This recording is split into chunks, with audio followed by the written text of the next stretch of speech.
the demonstrators of causing gross inconvenience to local residents and of showing crass misjudgment about disarmament.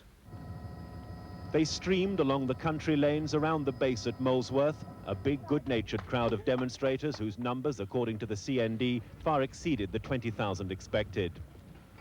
The police were out in force too, 2,000 of them. There were friendly waves from the locals, despite their earlier fears about the Easter CND invasion. The crowds wound their way along the perimeter fence to the accompaniment of jazz bands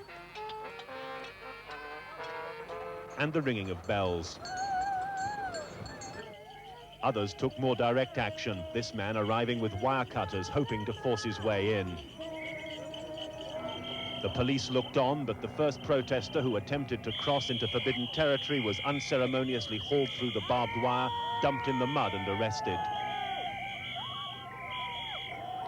And near the so-called Peace Corner, the police eventually moved in as tempers began to rise. Here, too, a man was arrested and bundled away. But such incidents were isolated, the majority contenting themselves with gestures of a more symbolic kind. Tim Ewart, ITN, Molesworth. Mrs. Thatcher has dismissed the Soviet announcement of a 6-month nuclear missile freeze. Speaking during her Far East tour, she said the freeze would leave an enormous Soviet superiority. But the Labour leader, Mr. Neil Kinnock, has condemned American and British reaction to the Soviet offer. He said the US response showed knee-jerk distrust, and he claimed Mrs. Thatcher had just trailed along behind the White House. The Soviet news agency TASS called America's rejection of the announcement a gross lie and accused the United States of not wanting any arms reduction. Mrs. Thatcher made her comments in Singapore. The freeze which he has proposed would, of course, freeze in an enormous superiority of Soviet weapons in the intermediate nuclear range. The consequences, therefore, of such a freeze would not be balance, which is what we seek, but enormous Soviet superiority. That, of course, would be unacceptable.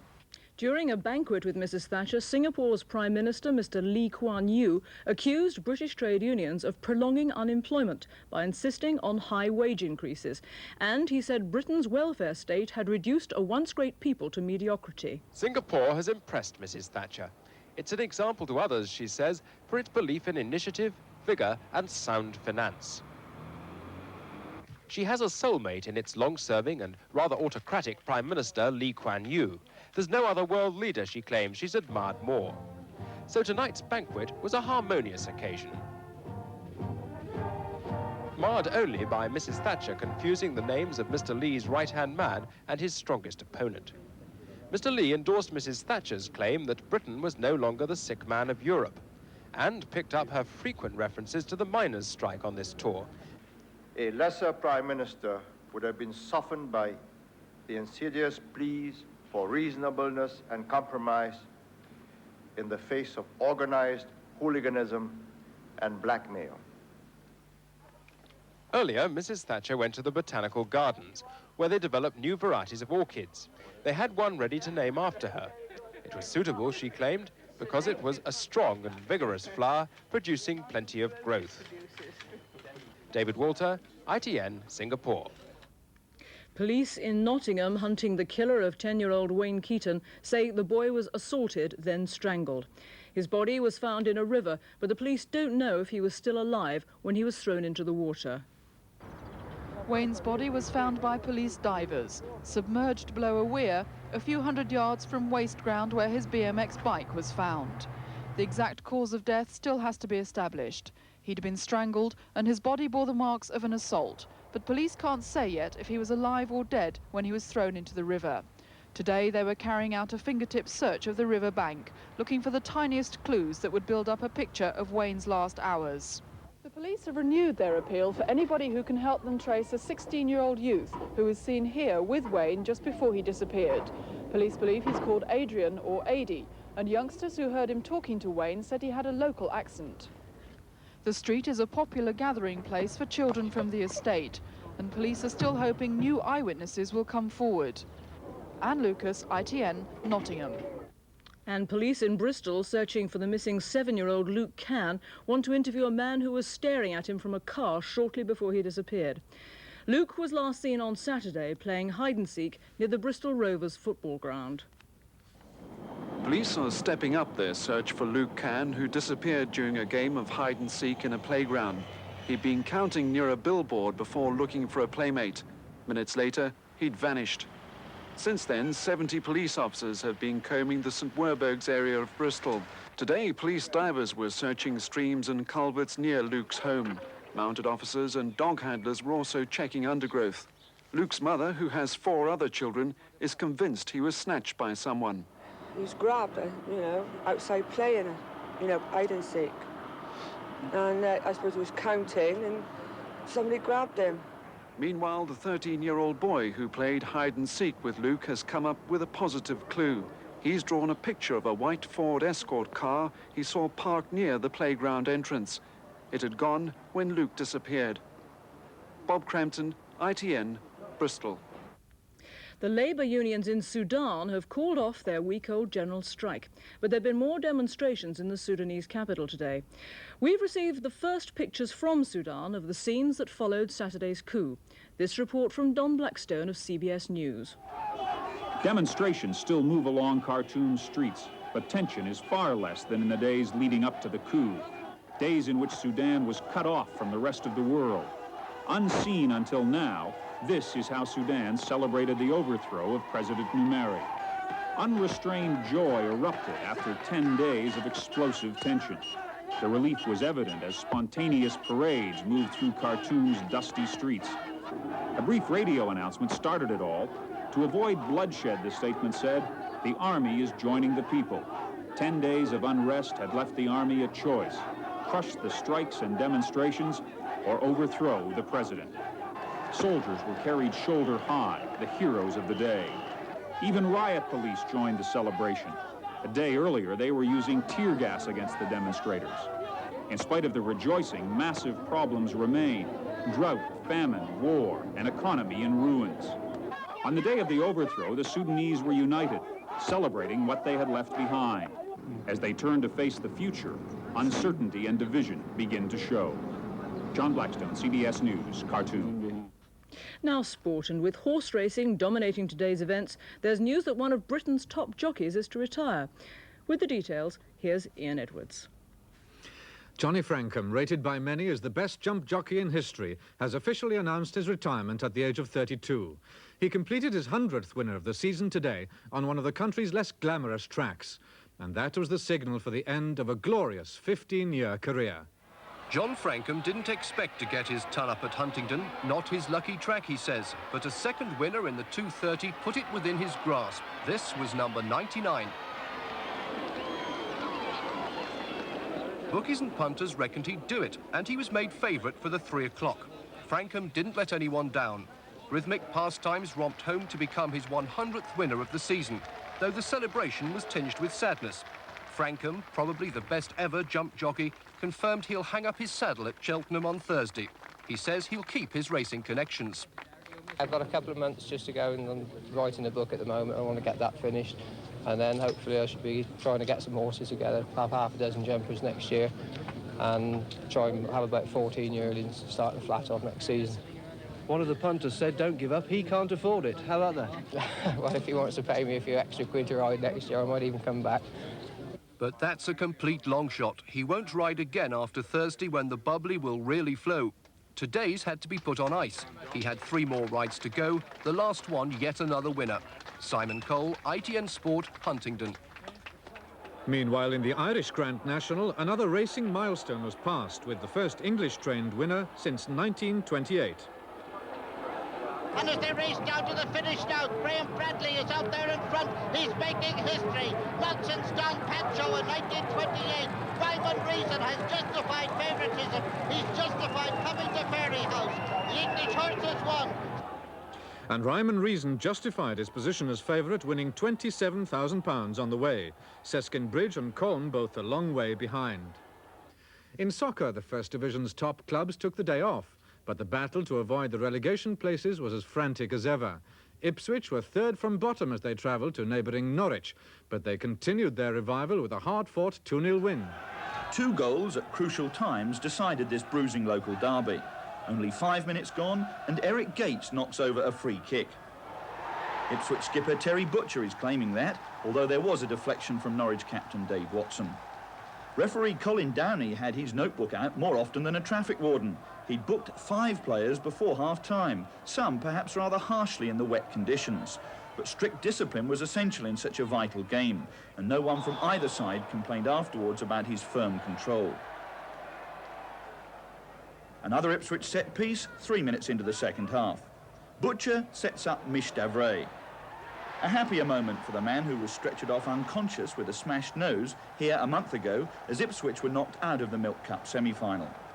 Norwich City's scoring opportunities were limited, and they faded completely when this two-footed tackle resulted in Asa Hartford being sent off in the 72nd minute. 2 goals up, Ipswich relaxed, but are striding confidently towards First Division survival. Stuart Jarrold, ITN Sport at Carrow Road.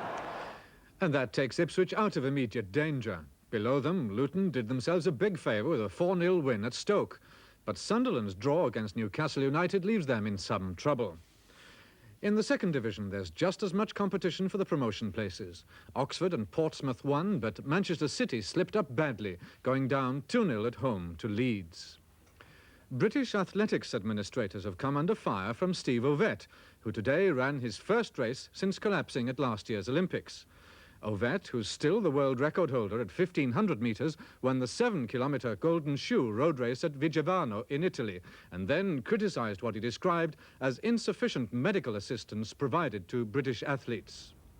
Finally, fears of massive customs delays and record traffic jams at the end of the Easter break have proved generally unfounded.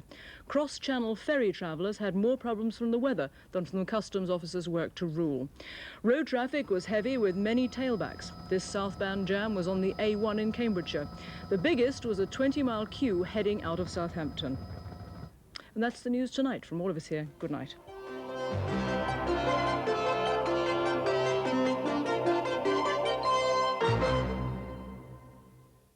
And here's the local weather picture for you. Many places will have a dry night, but a little rain is possible here and there in North Yorkshire and down the Yorkshire coast.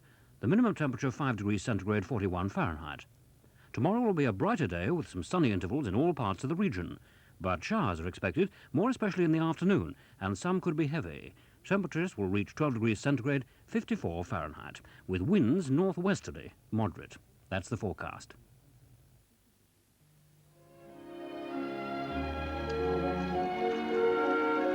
This is Harry. He's got a system. It's a system that should make him $500,000. Get rid of his wife and leave a little for a few luxuries. What's wrong? They hijacked the plane. I got $500,000 in cash. If they let us off in New York, the TV cameras, reporters. Why should that bother you? Well, I don't like my face on television. Nowhere to Run. Tomorrow at 9 on Channel 4. Can you reach half the TV viewers in America with a single network ad every day? No. Can you reach half the TV viewers in Australia with a single network ad every day? No. Can you reach half the TV viewers in Britain with a single network ad every day? Yes. ITV and Channel 4, the best value TV in the world.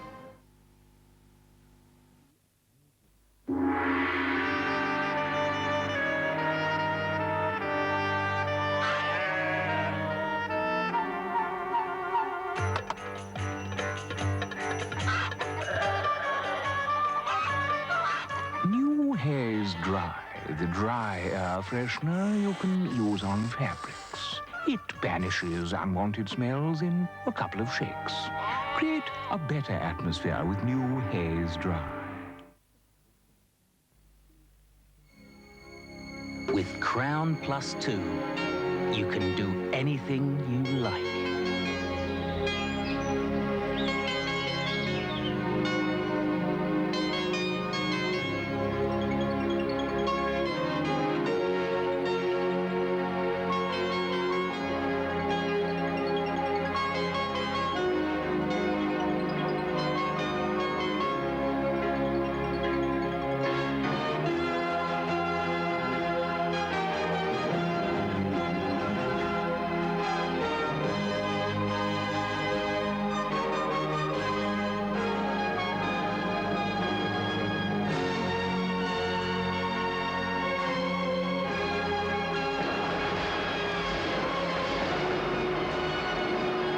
If you like it, crown it.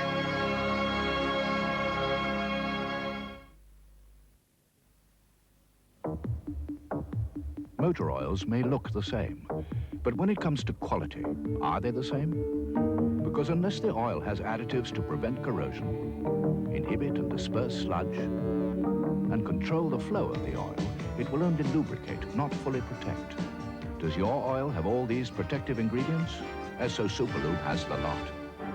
Esso Superlube, the striped protector. There's no better oil. There are parcels.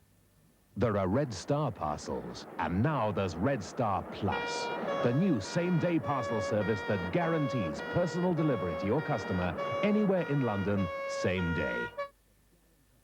It's Red Star Plus delivery same day. Well, it's the reason that's the making of silk raisin cakes you're baking. It's the raisin that's been raised in California, a raisin worth praising.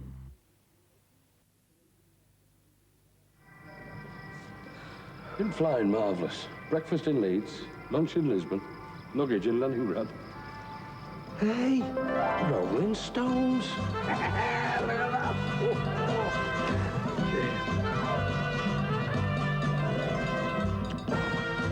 You're a bitter. Goes down great. Same again, landlord. Wherever you may wander, there's no taste like Stones.